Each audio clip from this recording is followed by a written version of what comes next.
There's a certain kind of YouTube channel that makes you feel like your own life is somehow smaller just by watching it. Expedition Rove was one of those channels. A couple, a Land Rover, and what seemed like an endless stretch of road ahead of them, through jungles, deserts, war zones, and some of the most remote landscapes on the planet. For years, people tuned in every week to watch MH and Andy push further into the world than most people ever dream of going. And then something shifted. The Africa footage stopped. The border crossings disappeared. And where there used to be vast open wilderness, there was now a 1980s house in Idaho. Viewers started asking questions. What happened to Expedition Rove?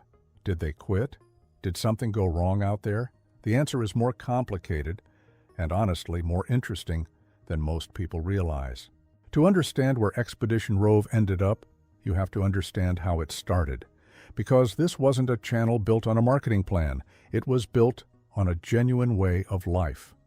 Mary Hannah Hardcastle grew up in Houston, Texas, and spent her career working in media and marketing, spanning magazine brands and partnerships across the travel, motorcycle, and outdoor industries. Andy Ellis was a former British paratrooper from England who'd relocated to California on an 18-month visa, working as a Land Rover technician at a shop in Huntington Beach. Two people who, on paper, had very different backgrounds. But from the moment they met in 2015, the connection was undeniable. Their first date set the tone for everything that followed. Instead of dinner and a movie, they packed MH's Jeep Liberty and drove from Florida to North Carolina, a 2-week trip through the Smoky Mountains that went wrong in almost every direction. They camped in below-freezing temperatures, got hopelessly lost on the Appalachian Trail, had to hitchhike back to their vehicle after an outdated trail guide led them off course. By every measure, it should have been a disaster. But the two of them couldn't stop laughing. They were completely at home in the chaos. And that said everything about what was coming next. Over the following years, they kept testing themselves, road tripping across the American West, renting out their apartments on Airbnb to fund it, upgrading to a Land Rover Discovery. Eventually, the idea of doing something truly life-changing started to take shape. And in October 2018, with 4 months of frantic preparation behind them, they made the decision to go all in. On December 2, 2018, they rolled out of their driveway in Southern California, fully loaded, pointed toward Argentina. The drive from California to Argentina wasn't just a trip. It was the moment that turned MH and Andy into Expedition Rove. As the miles stacked up and the countries blurred past, the channel grew. People started following. Not because MH and Andy were performing for a camera, but because they were genuinely living something that most people only imagine while sitting at a desk on a Monday morning. By the time they reached Bolivia, something had already shifted in them. Somewhere on the side of a mountain in Colombia, sitting around a campfire, a new idea started pulling at both of them. Central America had been spectacular. South America had been life-changing. But they wanted something rawer, more demanding, something that would push them to a level they hadn't reached yet. The idea that kept coming up over and over was Africa.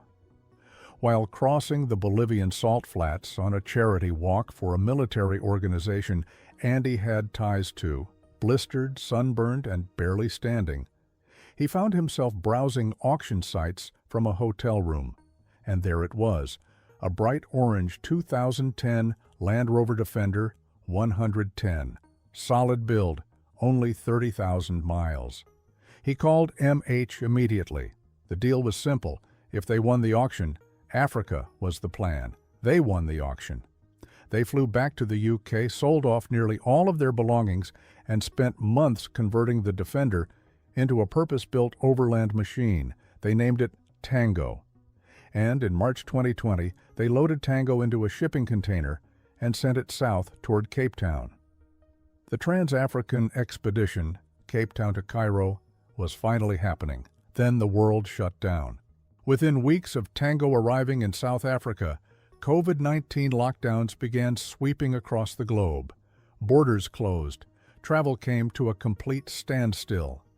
For a couple who had built their entire life around movement, it was a brutal blow. They held on as long as they could, hoping things would ease.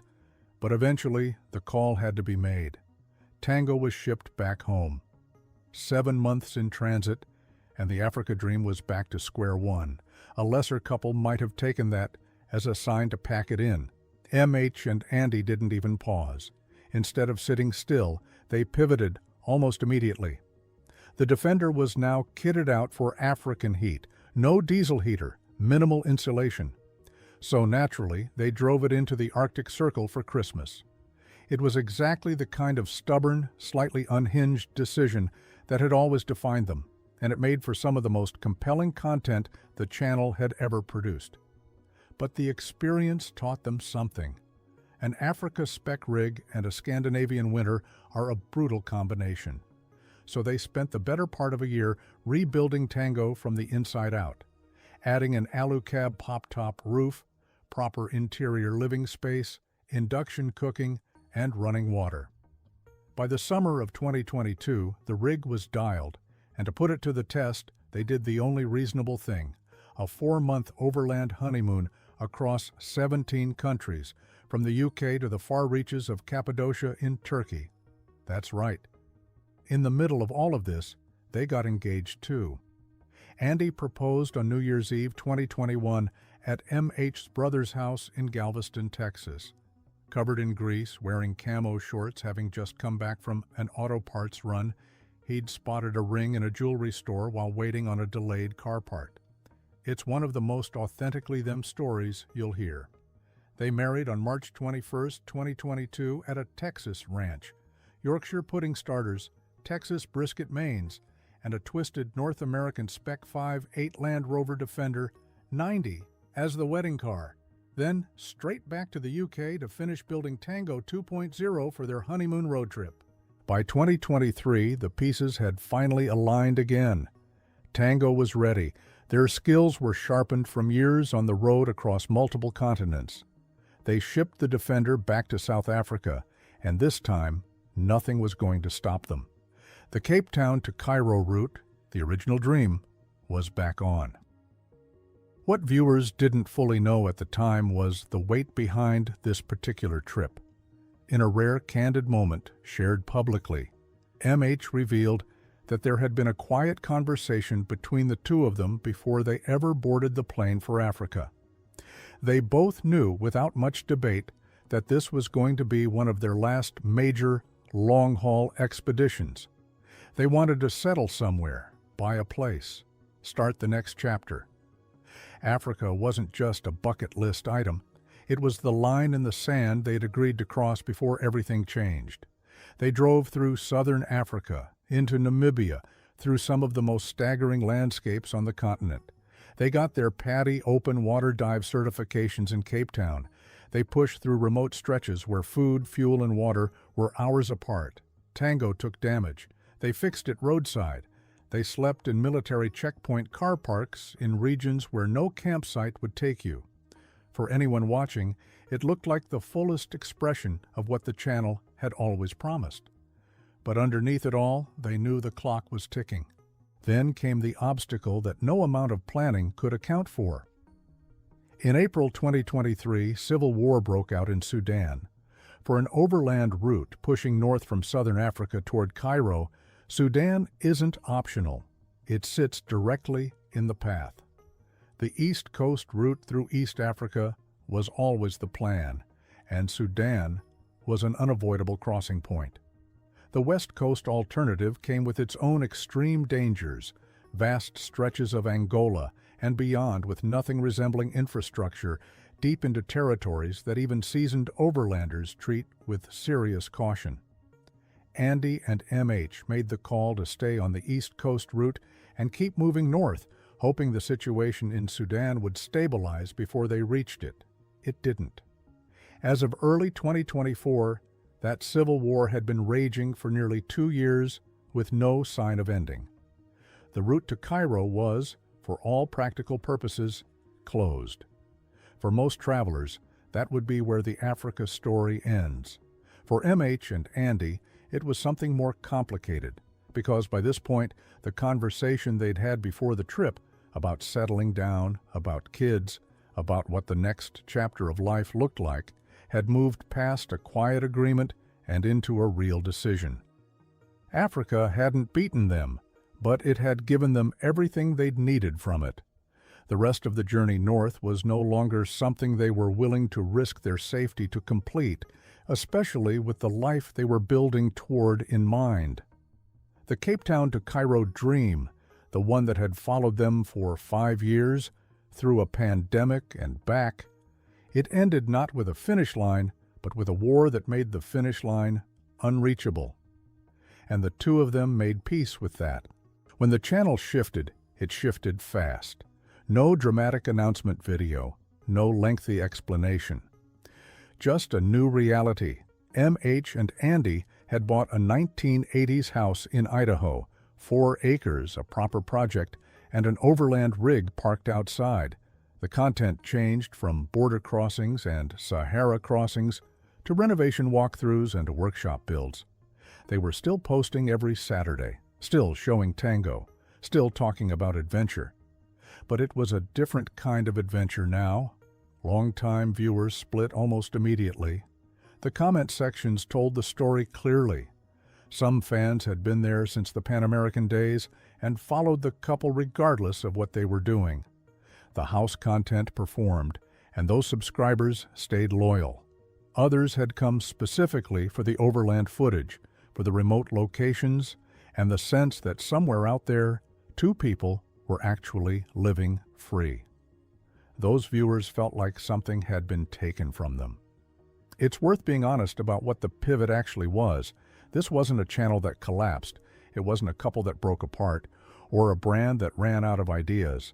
It was 2 people in their mid-30s who had spent 6 years driving through 60-plus countries, had been derailed by a global pandemic, survived a civil war rerouting their biggest trip, gotten married, and decided, with full clarity, that the season of nonstop global travel was over.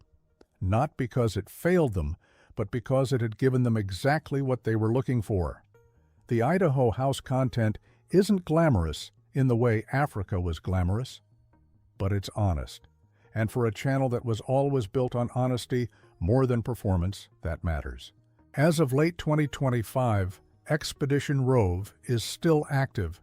MH and Andy are still posting.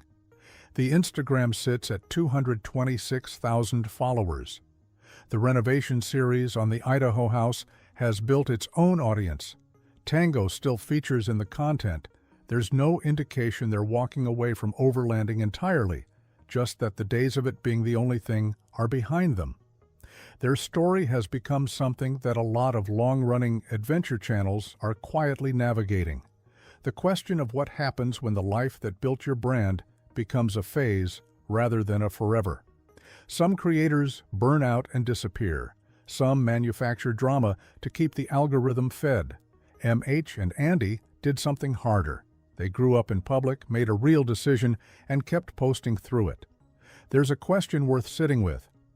When someone builds a channel around the idea that the road never ends, and then one day they stop, is that a betrayal? Or is it just what real life actually looks like when the cameras are still rolling? Expedition Rove didn't end, it just changed. Whether the version it changed into is the one you came for, that's a different question entirely. There's something worth sitting with after hearing all of this. MH and Andy didn't disappear, they didn't fall apart, burn out, or get swallowed up by some off-camera disaster. What happened to Expedition Rove is something far less dramatic, and in some ways, far more relatable. 2 people built a life around movement, pushed it as far as it could go, got hit by a pandemic, redirected by a civil war, and eventually made a choice that most people quietly make at some point. They decided to stop running and actually build something. 6 years, 60 countries, 4 continents, a marriage built on the road, and a dream that got as close to the finish line as the world would allow. That's not a failure, that's a full life. The chapter closed not with a crash, but with a door quietly opening onto something new. Whether you followed them for the Sahara crossings or the Defender builds, one thing was always true about this channel.